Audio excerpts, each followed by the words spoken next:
Welcome to Moving Mom and Downsizing Dad, the podcast that prepares you for one of life's toughest yet inevitable moments, stepping in when your parents need you most. Hosted by Chris Spade, a senior real estate specialist with Keller Williams Realty.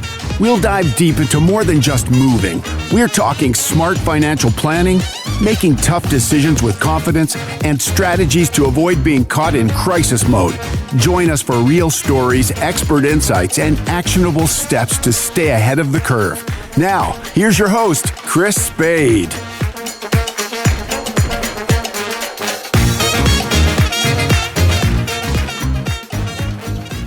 And we are back with another episode of Moving Mom and Downsizing Dad.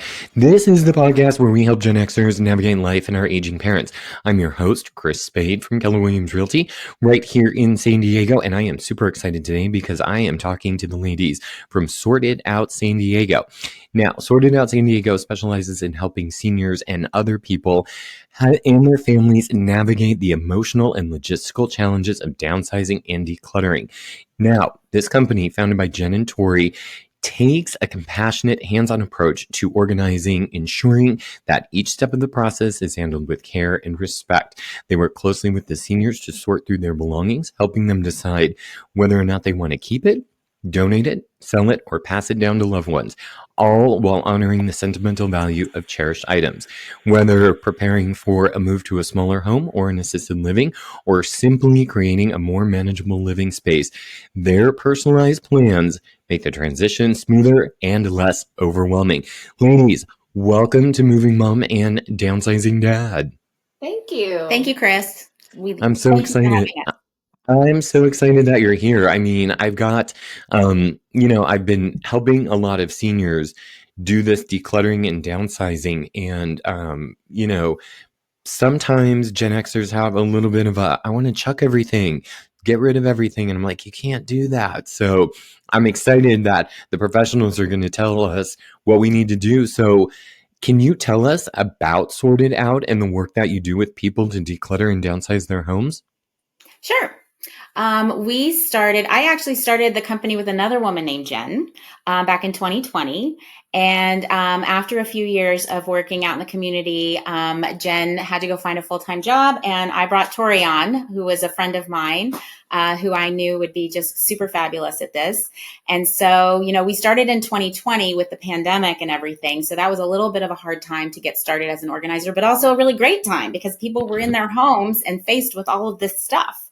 And so Jen invited me into the profession. I have a background in psychology. I have a master's in psychology with an emphasis in marriage and family therapy. Wow. I never became a licensed therapist. And we do make sure that people know that we're not therapists. Sometimes people do need that extra support of a licensed therapist. But we definitely do a lot of listening what's the word I'm looking for? Empathy. We show a lot of empathy and sympathy, and definitely do a lot of listening to stories, and that can be therapeutic in its own way. And so that's my fascinating. background. Yeah, thanks. That's awesome. My background is actually in construction management. So I kind of came into this in 2023 when Jen asked me. I was working for Parks and Rec and came through to do a little bit of organizing. It's very similar. Clutter's really just a lot of delayed decisions. And when people call us, they're ready to start making those decisions. Either they're doing a life change, transition, new house, new baby. It can be super overwhelming. So that's kind of the reason we get a lot of calls. And sorry? Well, I was going to say, I like what you said, delayed decisions. Delayed decisions. You know that this is coming and you just delayed the decision, and this is when they call you. What were you going to say? We were just continuing to answer the question. We wrote out several bullet points. So fabulous. We'll just keep going. But, we definitely do want the back and forth banter. So, we're just trying to answer the question as you had kind of sent them to us. So awesome. Please continue.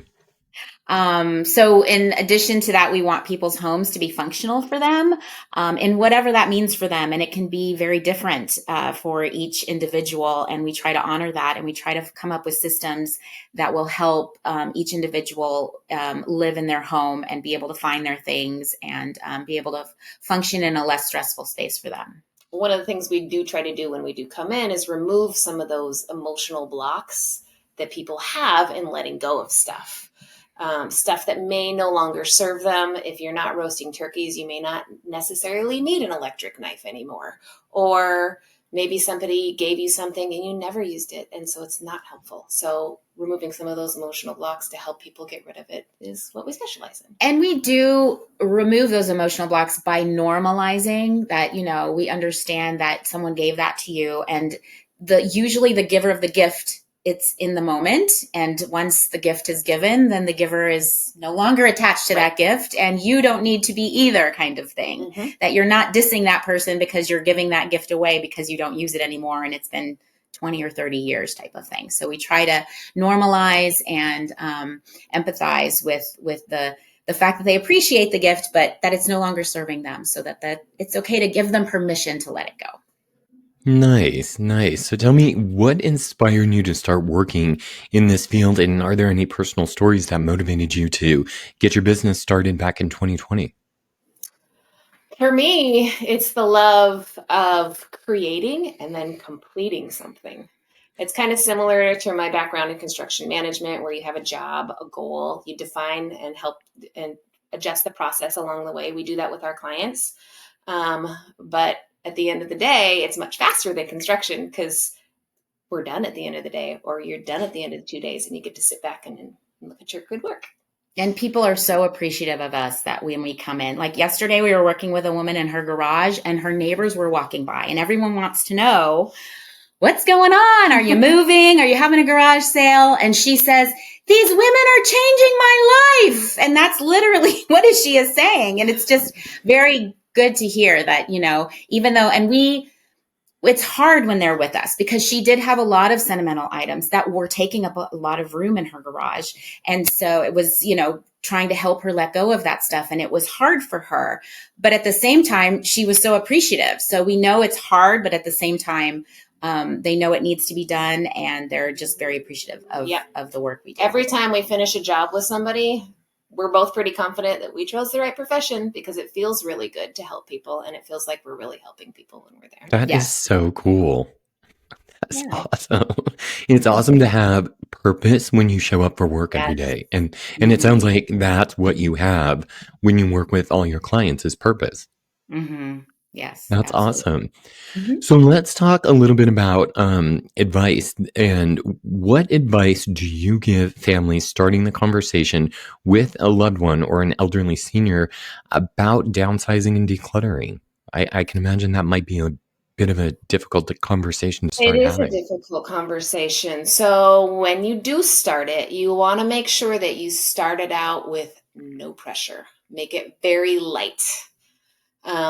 If you put like too much pressure behind off, or you're too insistent about you need to do this, you can set some defiance onto the other person, and all of a sudden you've made your job that much harder. Yes. And change is very difficult for everyone, especially for those who are older and they might be worried about losing their autonomy or their independence. We actually, a lot of times, and I'm really glad you're doing this podcast, Chris, because a lot of times we come in and we're called after they're in the new facility and there's too much stuff and it needs to be done now because there's just too much stuff and they can't function in their little apartment where they had a 3-bedroom house before. And a lot of times families don't want to have those conversations with their elderly loved one. And so they just pack everything up and move it. And then it's up to us to try to help them downsize at that point. So the better option is call us ahead of time, which is harder and makes it real, sooner, but it can make the process a little bit more less stressful on the senior. Mm-hmm. and give them time to process letting things go and, giving things to family members or, deciding what they're going to do with all the photos or, all of the keepsakes and all that kind of stuff. So, Right. And when we organize them in their new space, we actually can help them maintain their independence because we organize in a way that helps them. Like we don't put things super up high for them or down low. We know that seniors might have some mobility issues, might not have the upper body strength that they did when they were 30. And so, we try to make things accessible for them in their new space. If you're starting the conversation with them too about bringing in a third party, one thing that we're always pretty insistent upon is that everybody's in agreement that you bring that third party on. It can be a very uncomfortable situation if the child is hiring somebody to downsize mom and mom doesn't want us there. Just to reiterate that it can be better to call us in ahead of time before the move happens. So you don't have to move a bunch of stuff that no one's going to keep or, you can have less to move and less to manage and less to unpack in the new place.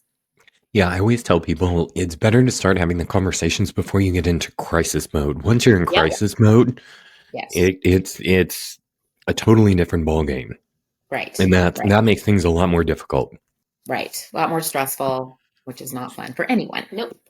Yeah, no kidding. So how do you approach clients who are emotionally attached to their belongings and resistant to letting go? Because I have seen this firsthand with some of my clients. Like what does that look like? It can be difficult and challenging at times. We always let them lead. We talk with them ahead of time of what their goals are. Say their goal is, I want to be able to have people over. And with the clutter the way it is, I don't feel comfortable with that. So we try to focus on those goals. And if they're in the middle of making a decision of what, to keep this cup or to let it go, we try to remind them if they have a hard time, let's focus on the goal. Right. And so that might help them make that decision. Okay, it's okay to let go. We try not to pressure them too much. It does not lead to success. And so we just try to listen. And once people start letting go of things, they kind of get on a roll sometimes. And when they do experience a cleaner or a clearer space, they realize that, it just makes them feel a lot better about being in their space. Must feel more relaxing. Right. Because some people like to see things and have a lot of visual clutter or a lot of visual noise around, but there have been studies done to where, too much is just overstimulating for people. And it's not a good thing. It doesn't lead to positive changes in the brain. It leads to I can imagine. Yeah. And one tip we give people, if you're not ready to let go of this teacup, how about we take a picture of it?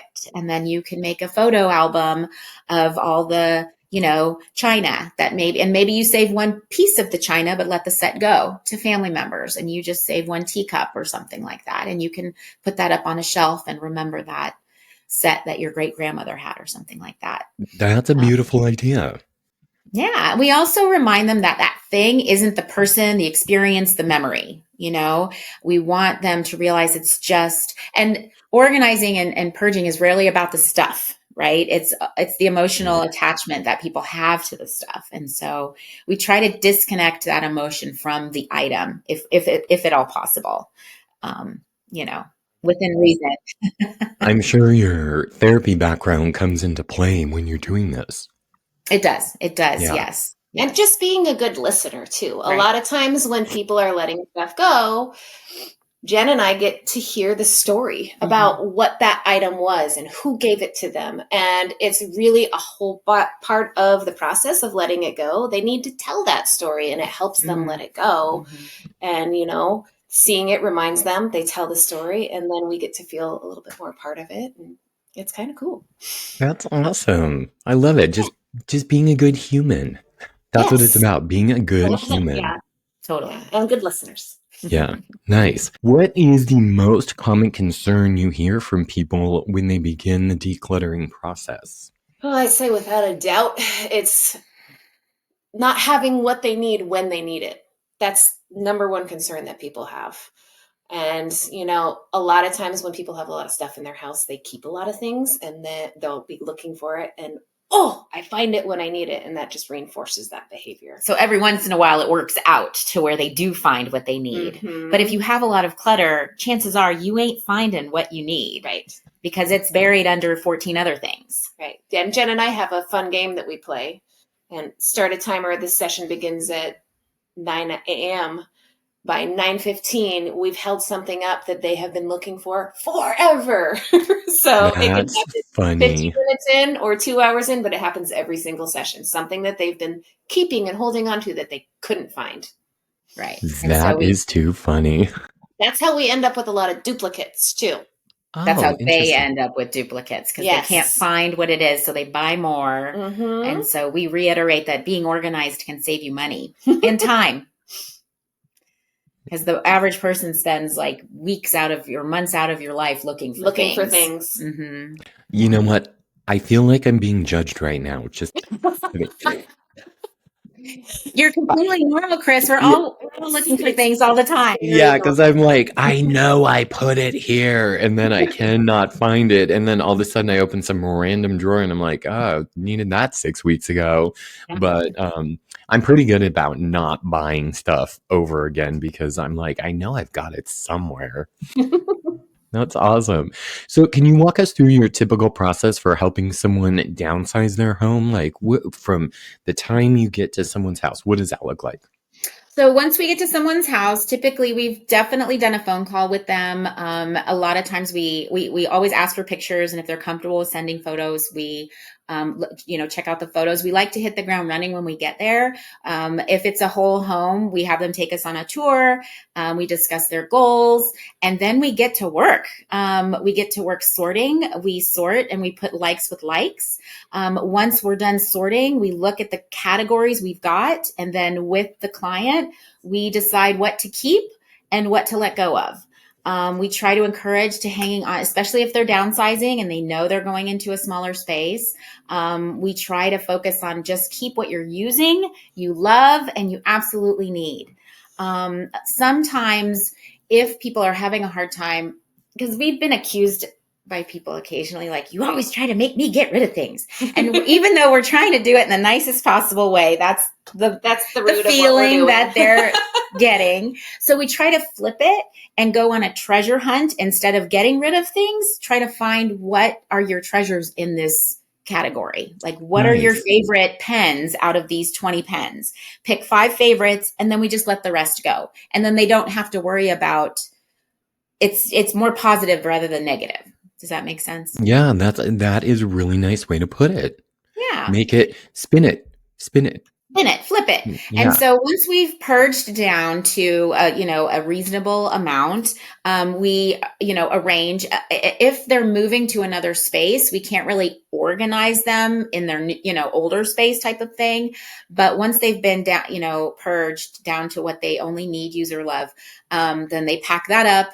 And then they'll take that to the new place. And once we're in the new place, then we can, when unpacking, we can arrange it and in a system that helps them use it, have access to what they use more regularly. We call that in prime real estate. We want to put those favorite items at a close area to them and an easily accessible area.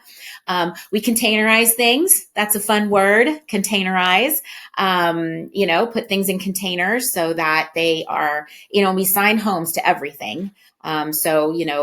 The scissors have a home, the cups have a home, the tape has a home. And so once you know where the homes are, you put it away theoretically after you use it, and you can always find it when you need it. And then over time, sometimes we're called in to do a little tweak. Maybe a system isn't quite working. Maybe it just needs a little refresh. And so we can do that too. But that's the typical kind of process of downsizing. Nice. That's cool. So, this is an important question. How do you determine which items should be kept, donated, sold, or tossed? So ultimately, letting it go is up to the client. We don't force that issue, but then we do help assist them on where it goes. Some people have very specific places that they want things to go, but we always like to talk about the value of that item. And that can be all over the place. There's a perceived value that people have of their belongings, and then there's the actual value. You bought that fur coat. It cost $500 when you bought it. Fur coats aren't really popular as much these days, although they're kind of coming back. And the value of that coat is what you can get for it. So if you list it on some place like Facebook Marketplace and you have it listed at $250 and there's crickets, you know the value of it is less. So then you bring it down to a more realistic value. It also helps, we know a couple of different places to bring things that go to specific people. That helps people let go of things. So when someone, for example, if they've been a victim of domestic violence or they know people who have, if they're trying to get rid of some clothing and they say, and we say, well, we could take this to a battered women's shelter, or do you have an organization that you would like to donate this to? And so then they can have that buy-in. If they know that it's going to go to an organization that they care for, can relate to in some way, then it can help them even more. It's hard to say no to the little puppies at the Humane Society. They would really benefit from this really battered old towel, and you don't need it anymore because you have 10 new ones over there, type of thing. So we try to we tug on their heartstrings a little bit. We tug on their heartstrings a little bit, but there's little cues and ways to do that too. Like Jen talked about earlier, like container limits. There's so many different containers in our house. Each room is a container. Each drawer is a container. Each shelf inside the cabinet is a container. You can only fit so many mugs on top of them. So letting the rest of them go, the container gets to be the bad guy. Or when Jen was talking about, we sort things into categories. Well, we're going through your closet and we see that you have 15 black dresses. Do we need 15 black dresses in our next transition in life? And kind of, once you see everything kind of together, it helps make decisions on letting them go if they need to be donated or given to. One of the things that we also do is there's boxes set out for family members, right? Some of the older generation is giving things and handing them down to other people, having your granddaughter and your son or whoever boxes that you drop those things in right then gets them out of the house. Did you ever have a grandchild or child have a box and they looked in it and were like, nope, and they just don't take it? We don't necessarily see that part of it. Okay. I'm sure it happens in my family. Don't tell mom. Yeah.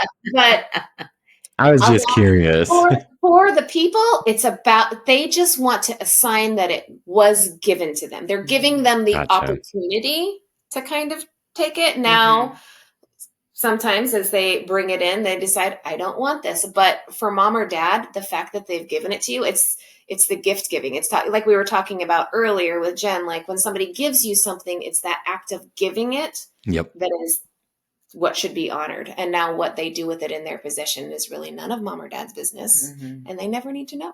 Right. And in terms of donated versus selling things, a lot of times taking the time and effort to sell individual items can, we do offer that service if it's a piece of furniture or, maybe a more valuable piece of clothing, we can list it for them.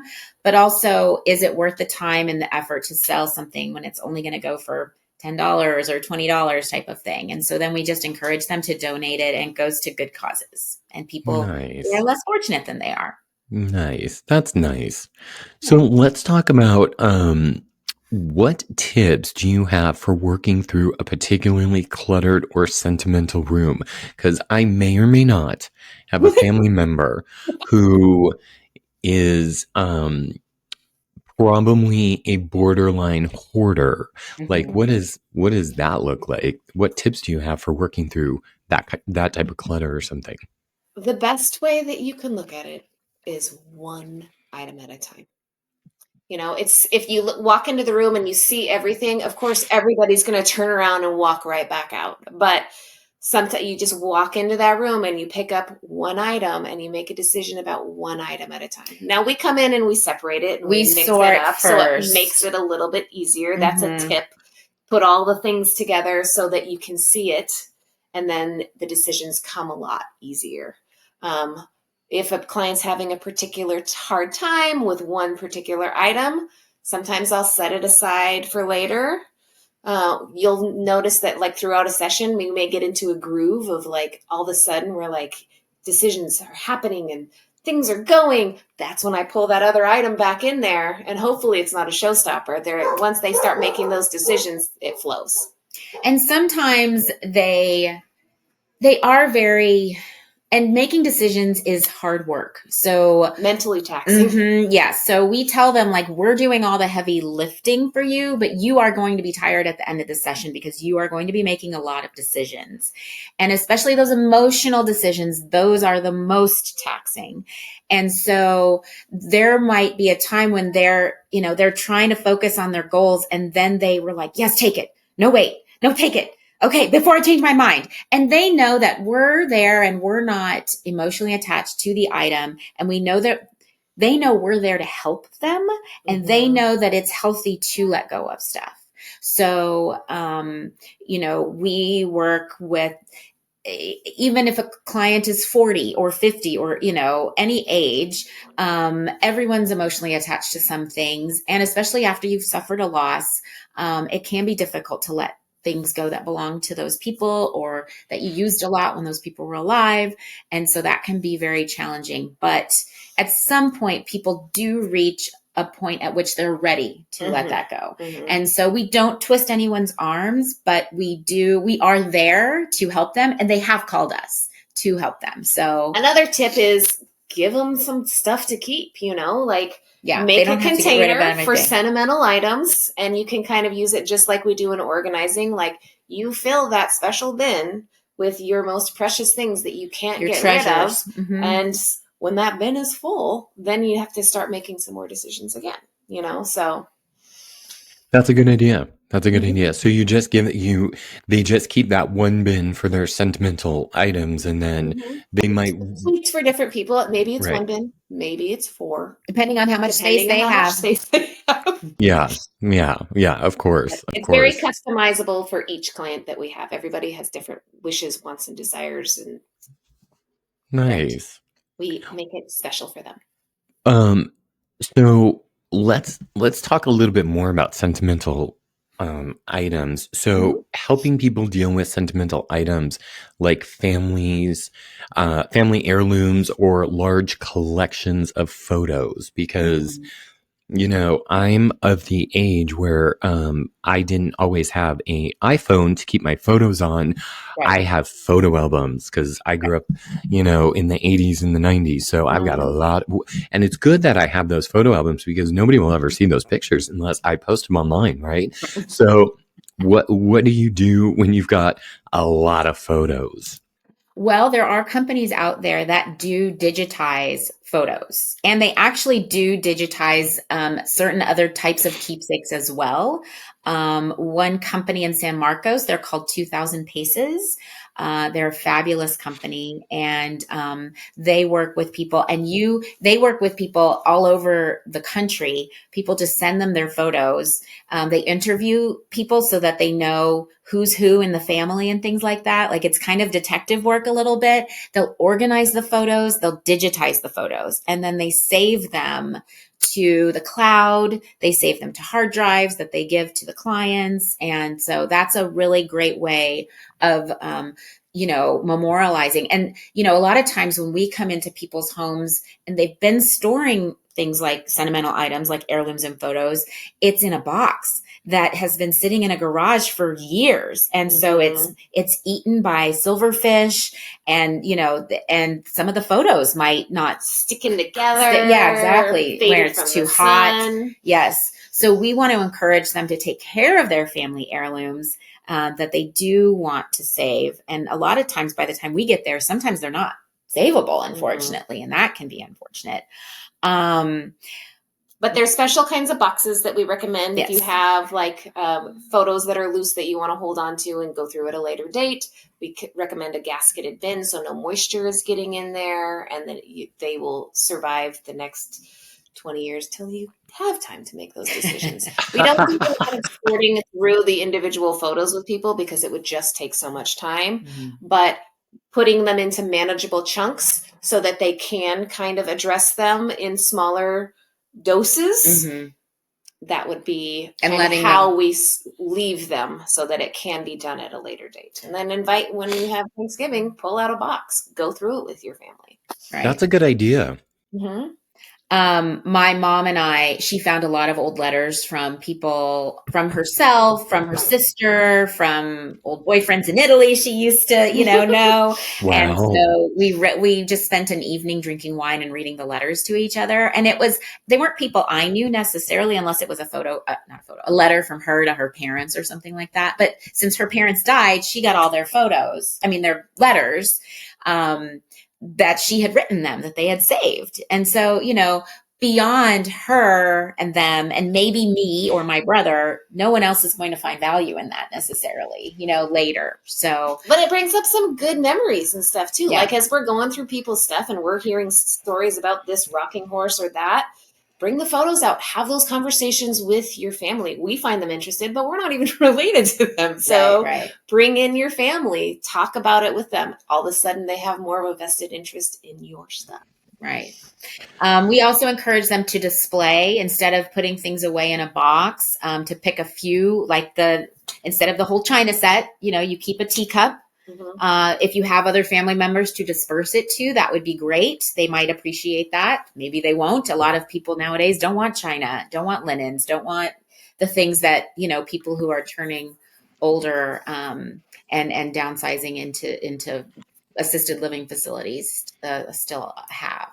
But those are just some tips that we give people. Yeah. One of the discussions we had just yesterday was about what do I do with all this silver? What do I do with all this china? It doesn't have the value that it did 20 years ago. Right.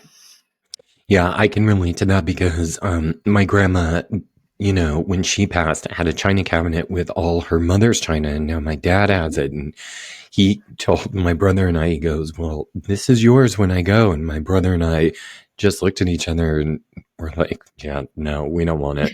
we just don't want it. So I can relate to what you're saying. You can donate it. Yeah. Well, it looks like that may be the case. So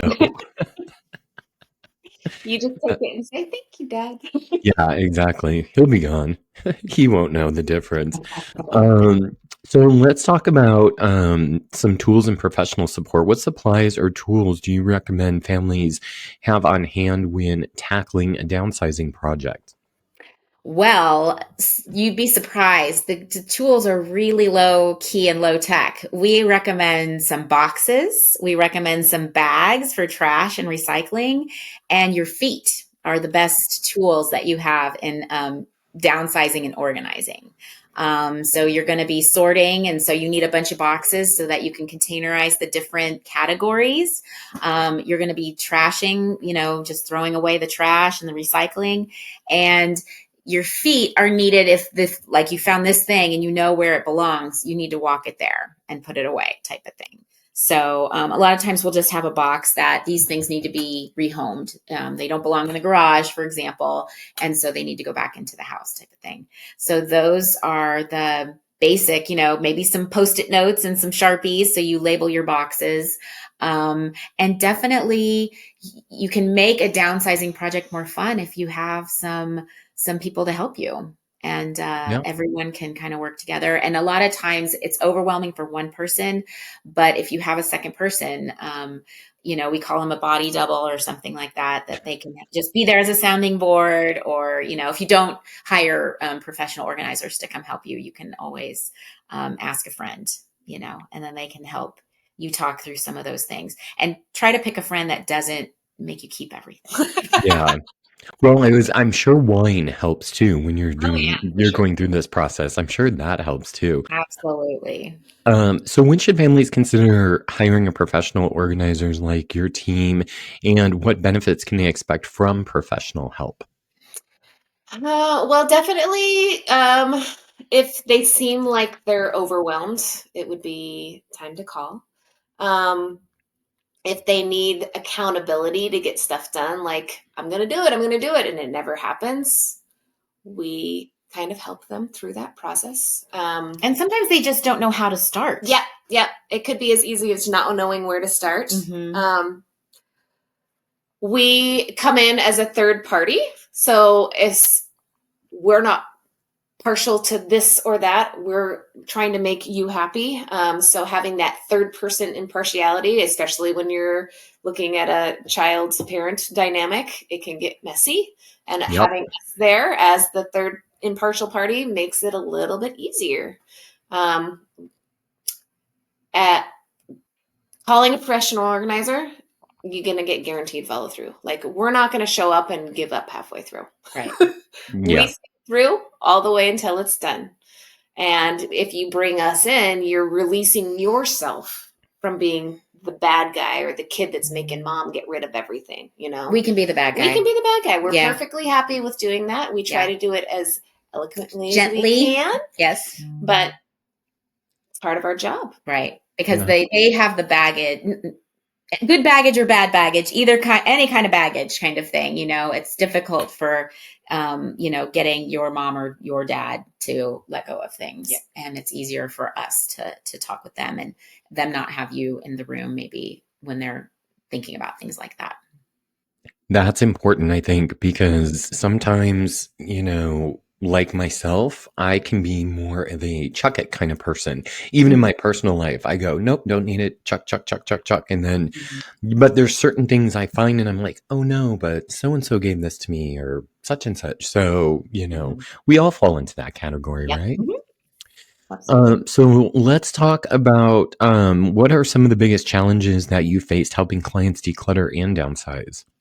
Is there anyone who's just ever kicked you out and said, nope, go? Nope. No one's ever kicked us out. Hopefully never. we need to knock on some wood. They're like, no, it's just too overwhelming. I can't do it. Yeah. I mean, I was helping with a friend one time as a session, and we had basically emptied her closet onto her couch and had it all laid out. And she looked at me and was like, can we just stop? I said, no. And we got through. I mean, it really only took us another hour after that. And she was like, I'm so glad you made me do it. It's good. It's like ripping off a Band-Aid, right? Yeah. Any other challenges that you faced? Well, if you don't have all the decision makers at the session, we've run into the thing where somebody had to work and somebody was there, and there just gets to be a giant pile of, I got to run this by John or whatever. It can be hard to finish a session if you don't have everybody there that it needs to make the decisions. Of course, she's not going to want to get rid of her husband's stuff or her partner's stuff without asking them. So we prefer them to be there. Nice.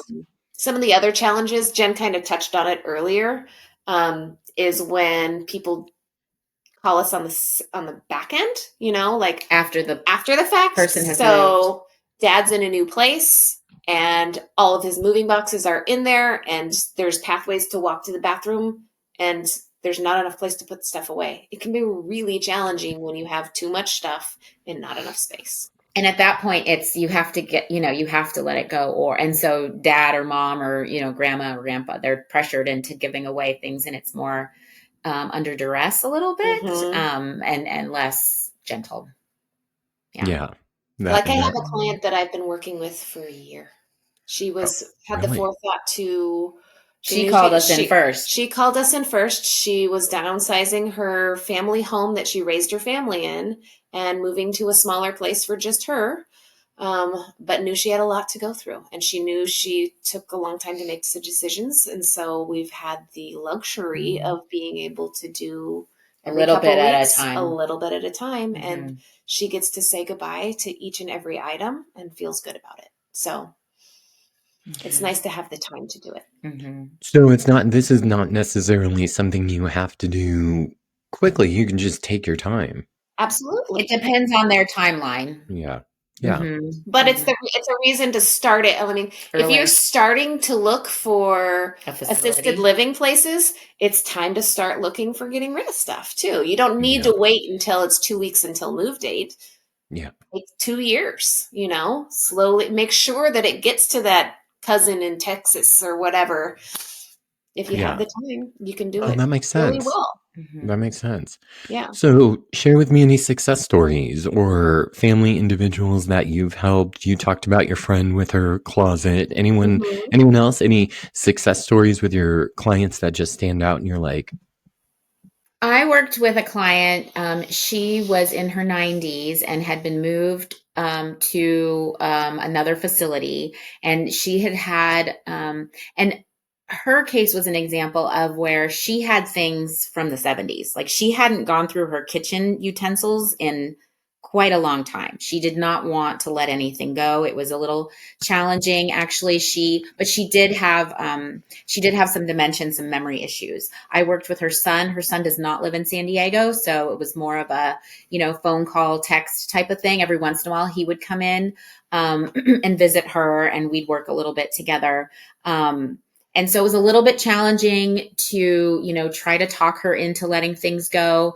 She did begrudgingly, let me let some things go, and to where I could unpack her office and her kitchen and let things go. Like, she couldn't cook anymore. So she didn't need all the fancy pots and pans and all the different things that you'd use on a stove. She no longer had one. right. And once I was done and finished kind of working with her, her son was very appreciative, and luckily I never got on her bad side. It was a little touchy there occasionally, but her son was just very appreciative that I was willing to go through all those things with her, because he couldn't.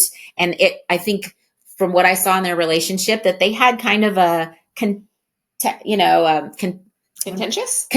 one. Thank you. And so, it just wouldn't have worked. So he was very appreciative of my help. And so I call that a success story. Yeah. Yeah. That's awesome. Yeah.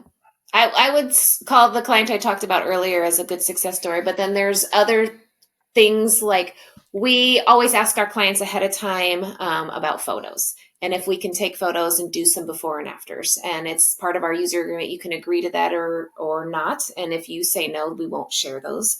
But we have had a couple of clients that had a lot of embarrassment bringing us in, and we're like, absolutely not. No photos, no photos, no photos to share with anybody else. We do sometimes take pictures for our own insurance and records. And there was two in particular that I can think about that after we were there for a few sessions, they were like, you know what? This is really impressive, the before and afters. I'm going to let you post or that's nice. Proud of that they were proud of the success that they had in getting rid of things and attained their goal. And all of a sudden the embarrassment is gone. And we don't reveal who they are or where they live or anything like that. So the photos are completely anonymous, but their comfort level with having something posted on Facebook or Instagram was changed. Yeah. Oh, that's so nice. That's so nice. And they trust us, and we appreciate that trust. Yeah. Oh, of course. Of course. I mean, you're bringing someone, you're going into someone's most vulnerable space, their home, right?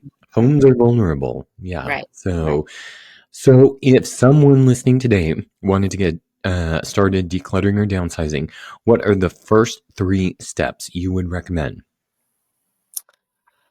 Well, we would say discuss with your loved ones the option of bringing in some professional organizers, and make sure that they're really ready to do that. If they're not ready, then the conversation probably can't happen until they are.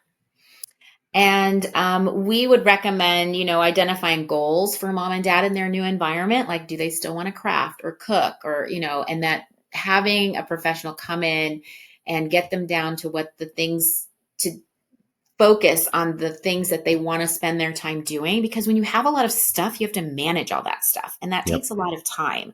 So we want them to try to encourage mom, dad to, let's focus on, you love to craft. So let's get all your crafting stuff. And then we can organize it. Maybe they haven't had it organized in a way that, they can find the yarn they want or the needles they want or the thread they want, or, and we can help them kind of do that. So we want them to focus on those goals and less on, I have to get rid of everything type of thing. Yeah, that's awesome. And then the third step is just call us, contact us. We'd love to talk to you and hear what your goals are and what your needs are and how we can help. Yep. We do Well- consultation calls all the time. Oh, nice. Well, that was going to be my last thing to wrap everything up. If somebody wants to get in touch with you too, how do they do that? What's the best way? You can do it through our website, sortitoutsd.com. We have a contact form there. We have a Google phone number. It's 619-735-5374. Our email address is info@sortitoutsd.com. They can reach out to us through Instagram, Facebook, Yelp. Lots of ways. So to get many in touch. You're, you're all over the interwebs and the socials. Ways. Yes. And then once they contact us, then the next step would be that we would set up like a 20-minute phone consultation with them. And that's when we kind of go through and find out what your personal story is, what your goals are, and how we can help you get there.